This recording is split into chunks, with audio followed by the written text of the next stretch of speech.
Opposition की मुखालफत और इत्तेहादियों की नाराज़गी के बावजूद हुकूमत ने आसानी से बजट मंजूर करा लिया, जबकि आइंदा माली साल के वफाकी बजट के लिए अपोजिशन की जानिब से तजवीज़ की गई तमाम तरामीम को भी मुस्तरद कर दिया गया। बजट की मंजूरी के लिए बुलाए गए इजलास में वज़ीर आज़म इमरान खान भी मौजूद थे। इजलास के दौरान अपोजिशन रहनुमा और हुकूमती वज़रा में गर्मा गर्मी हुई। पीपल्स पार्टी के चेयरमैन बिलावल भुट्टो ने वज़ीर आज़म की पॉलिसियों को तनकीद का निशाना बनाया।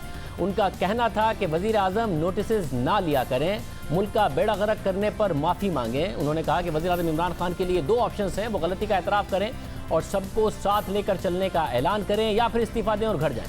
बिलावल भुट्टो के इल्ज़ामात पर वज़ीर ख़ारजा शाह महमूद कुरैशी ने कहा कि वज़ीर आज़म नोटिस लेने के लिए ही आए हैं। नून लीग के रहनुमा ख्वाजा आसिफ और वफाकी वज़ीर science and technology Fawad Chaudhry में भी गर्मा गर्मी हुई।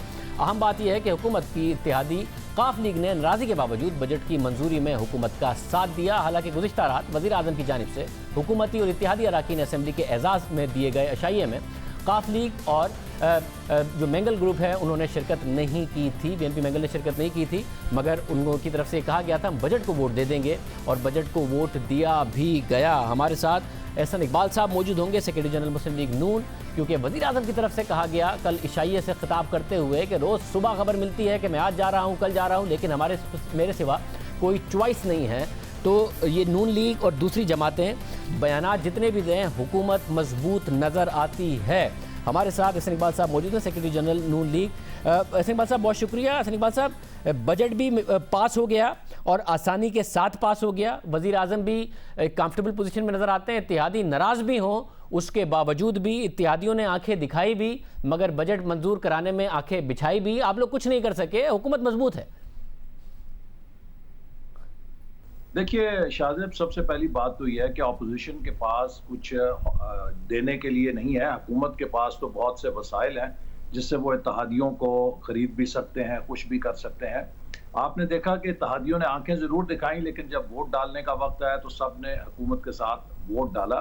तो जब तक उनके इत्तेहादी उनके साथ हैं तो एक अददी अक्सरियत असम्बली के अंदर उन्हें हासिल है। लेकिन आज की वोटिंग में आपने ये देखा, जो मैजिक नंबर है आधी तादाद से ज़्यादा वोट लेने का, 172 क्रॉस करने का, वो उसे नहीं कर सके।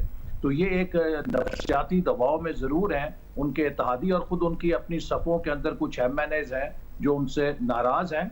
लेकिन जब तक ये इत्तेहादी उनके साथ शामिल रहेंगे वोटिंग के अंदर, यकीनन उनको एक अददी बरतरी रहेगी और अपोजिशन के पास ये ऑप्शन नहीं है कि वो ज़बरदस्ती इत्तेहादियों को तोड़ सके। मतलब ज़ाहिर है इत्तेहादियों को ये भी पता है ना कि अपोजिशन के पास कोई ऑप्शन नहीं है, और वज़ीर आज़म को भी पता है कि अपोजिशन के पास कोई ऑप्शन नहीं है कि इत्तेहादियों को तोड़ें, इसलिए मेरे इत्तेहादियों के पास भी कोई ऑप्शन नहीं है। इसलिए वो बहुत ज़्यादा कॉन्फिडेंट हैं और वो बाकायदा कह रहे हैं कि हमारा कोई मुतबादिल नहीं है, हमारे अलावा कोई चॉइस नहीं है। उन्हें ये सारी बातें पता हैं, ग्राउंड रियलिटीज़ पता है कि अपोजिशन के बस की कोई बात नहीं है कि वो मेरे खिलाफ मेरे इत्तेहादियों को इकट्ठा करके मेरी हुकूमत गिरा सके। उन्हें अच्छे से पता है।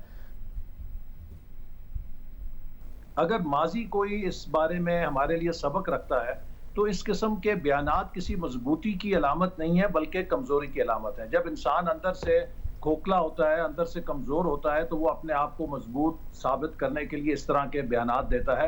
और वज़ीर आज़म का ये कहना कि मेरे अलावा कोई चॉइस नहीं है, तारीख का मुंह चढ़ाने के मुतरादिफ है, क्योंकि तारीख भरी हुई है ऐसे लोगों के बहुत बड़े बड़े क्लेम से कि जो वो समझते थे कि वो इंडिस्पेंसिबल है। मैं आपको एक मिसाल देना चाहता हूँ। आप 2007 में जाएं, फरवरी 2007 तक लोग कहते थे कि 2008 का इलेक्शन जनरल मुशर्रफ का है और 13 तक ये मौजूद है। उसके बाद 13 से 18 भी इनके अलावा कोई और नहीं है, चॉइस ही कोई नहीं है।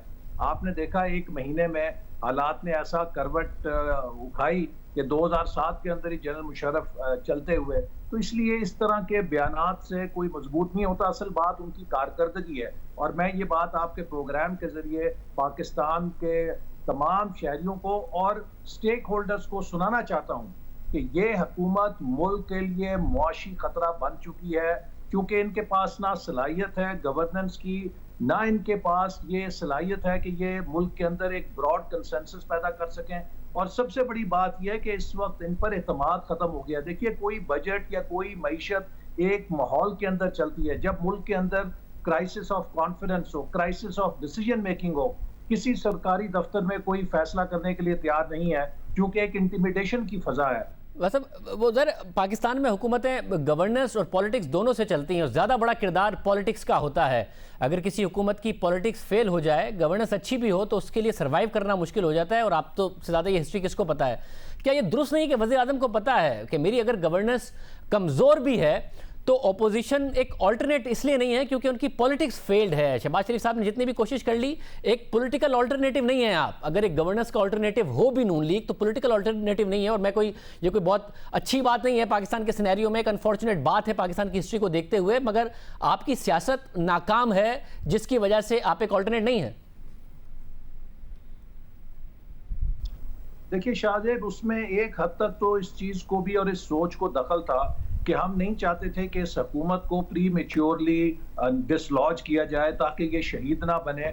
इमरान खान साहब ये ना कहें कि पाकिस्तानों, मैंने तो आपके लिए चांद और सितारे तोड़ लाने थे, मुझे ऑपोजिशन ने चलने नहीं दिया। तो इनकी इनकॉम्पिटेंस को फुली एक्सपोज करना भी एक हमारी हिकमत अमली थी। और मैं समझता हूँ कि अब 2 साल काफी अरसा है, हर किसी को यकीन हो गया है। आप देखिए कि तवातर से जो क्राइसिस आए हैं, हर चीज को इन्होंने बिगाड़ा है। चाहे वो पोलियो है, हम 0 पे चले गए थे, अब आज हम रेड जोन में चले गए हैं। डेंगू आया, उसको मैनेज नहीं कर सके। लोकस्ट आई, उसको नहीं मैनेज कर सके। कोरोना के ऊपर हम पूरी दुनिया का एक तमाशा बन गए हैं और ये हमें कह रहे हैं कि दुनिया हमसे सीख रही है। दुनिया हम पे बैन लगा रही है कि पाकिस्तान के लोगों को आने में बंद करो। आज ये सब की इनकी नाकस हिकमत अमली की वजह से है। इसी तरह जो हमारे कारोबारी इदारे हैं वो अब सब बंद हैं। इंडस्ट्री मफलूज है, ताजिर परेशान है, छोटा कारोबारी परेशान है। अभी इन्होंने जो पेट्रोलियम के ऊपर झटका लगाया है, इसका जो एक वेव आएगी महंगाई की, बिजली महंगी होगी, गैस महंगी होगी, ट्रांसपोर्टेशन महंगी होगी, आप देखिएगा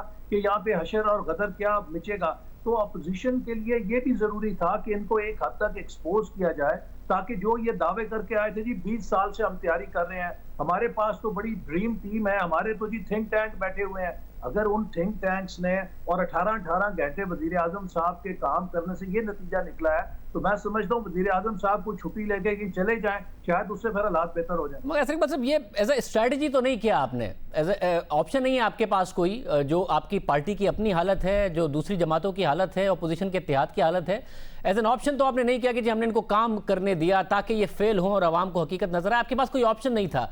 और वैसे भी हुकूमत को 5 साल तो मिलने चाहिए, अगर अपनी गलतियों से सीखें, अपनी गलतियों की तस्हीह करें, मुल्क की गवर्नेंस को बेहतर करें, उसका मौका तो उसको मिलना ही चाहिए। देखिए, हम ये जरूर चाहते हैं कि ये हुकूमत किसी भी तौर पे शहीद ना बने, मजलूम ना बने, ये मुकम्मल एक्सपोज होकर जाए ताकि पाकिस्तान की सियासत से ये जो झूठ और धोखे के ऊपर बुनियाद रखी थी ये खत्म हो। लेकिन इसके साथ मैं ये जरूर कहूंगा कि ये भी एक बहुत बड़ा खतरा है कि जितनी देर ये रहेंगे, जितनी ये मिस गवर्नेंस जारी रहेगी, हमारा क्राइसिस जितना डीप होता जा रहा है, खुदा ना खास्ता 1 साल बाद ये हालत ना हो कि कोई ये हुकूमत संभालने के लिए तैयार ना हो। आपको कुर्बानी के बकरे तलाश करने पड़े कि कौन है जो आके कुर्बानी का बकरा बनेगा, लोगों के पत्थर भी खाएगा और मुल्क को ठीक करने की कोशिश करेगा। बहुत शुक्रिया हसन इकबाल साहब हमारे साथ मौजूद थे।